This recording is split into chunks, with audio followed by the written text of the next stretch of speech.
Khalil Jahshan is the Executive Director of the Arab Center in Washington, D.C. He joins us now live. Thank you very much for your time. Why is it significant? What should we be reading into the fact that Israel has cancelled this very big and important military exercise?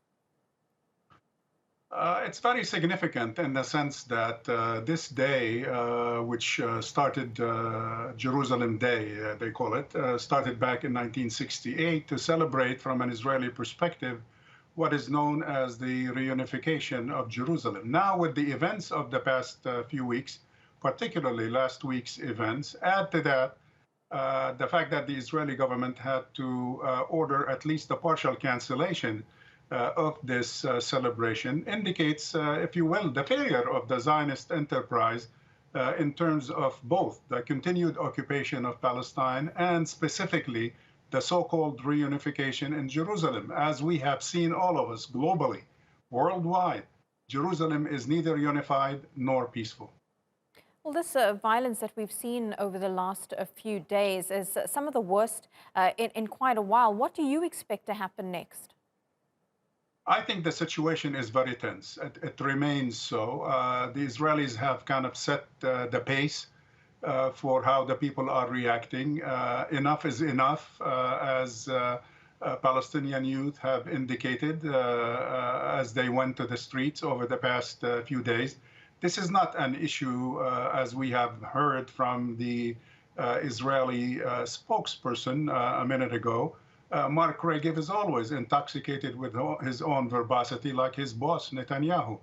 This is not over freedom of worship. This is over freedom to live, freedom to be independent, freedom to own your house, freedom to live peacefully on a daily basis. And that's what these demonstrations are all about. And the fact that the Israeli government has chosen to hit,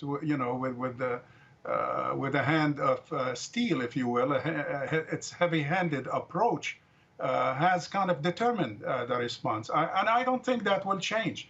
It might be a little quieter today in Jerusalem, but it's not that quiet on the Gaza border. And you cannot artificially, just for military strategic purposes, divide Palestinians between Jerusalem and the West Bank on the one hand, and then Gaza on the other. They are one people, and they respond accordingly. So the killing of the 3 children today in Gaza, just a few minutes ago or a few hours ago, are going to solicit some also response in Jerusalem.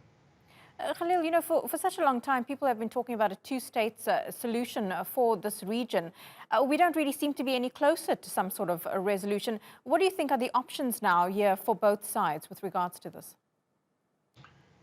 The options need to be revisited, frankly. The two-state solution for a long time, for over 20 years, became kind of like the conventional escape, if you will, or most common way of trying to solve the Palestinian-Israeli conflict, short of, if you will, either expulsion of one side or the other from Palestine and Israel.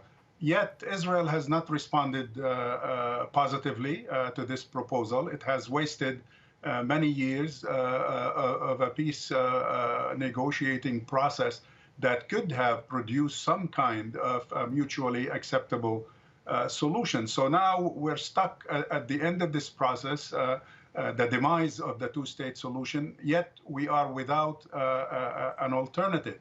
So it behooves the international community, the United Nations, it behooves the U.S.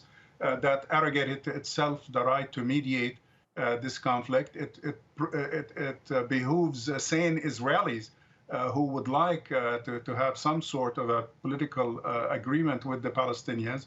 It behooves all parties to get together and see if they could find a reasonable, workable solution, whether it's one state, 2 states, 3 states, whatever. Right now, we are in this limbo where there is no alternative to the two-state solution that was essentially politically murdered. Khalil Jahshan, great to get your take on this. Much appreciated.